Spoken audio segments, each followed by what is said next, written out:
Znači, danas je odigrano 18. kolo, završno, znači, krećemo aprila, malo smo kasnili maja, pa do septembra, znači mi 4-5 mjeseca smo na terenu po sela. Ovo je, sami znate, primljeno od sela, od ljudi sa sela, 100%. Znali smo i kod Vladu da ostanemo celu noć, Vladu tako Crnoljevicu. Prvo svi hoće da sidu, posle neće niko da side i tako. Znači, ja bih sad dao reč narodnom poslaniku da vam se obrati, pa ćemo krenuti s ovom našom proceduralnom da udelimo medalje, podelimo medalje i ljudima koji su zaslužni za sport, za popularizaciju šaha na teritoriji opštine Svrljig. Izvolite, gospodine poslaniče. Hvala, Marinko. Poštovani prijatelji, dragi šahisti i svih 9 mest zajednica koje su učestvovale, ja vam još jednom zahvaljujem što širite i popularišete naš šah. Šah je stvarno dobra igra gde možemo da ne samo da se družimo, nego da se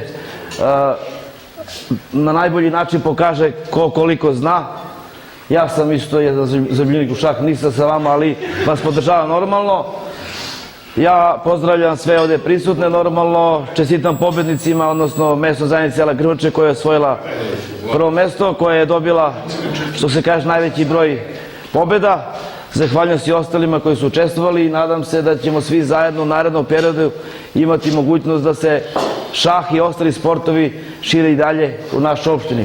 Mi smo kao šah bili smo najbolji i na seoskim olimpijskim igrama unazad nekoliko godina. Bili smo 3 ili 4 puta prvaci, što znači da imamo stvarno kvalitetne, dobre šahiste. Oni su među nama. Još jednom hvala vam što radite na popularizaciji šaha, na širenju druženja kod naših ljudi u mesnim zajednicama, jer to je naš cilj. Moramo dati maksimalnu podršku našim selima. Evo da smo ponovo u selu Drajnac, mada mislim da imamo i druga sela u kojima možemo ovako da se skupimo. Selo Drajnac je unazad, to je ove godine, imalo veliki broj organizacija koje su veoma lepe i dobre. Ja ću potencirati normalno do narednog periodu i ostalim selima damo podršku, zato što u našoj opštini imamo 39 seoskih mesnih zajednica. Hvala još jednom, čestitam pobednicima i još jednom mislim da ste vi ono što treba da bude vrh znanja u šahu, ali s druge strane Jelena kao predsjednica opštine je osoba koja podržava sve vas.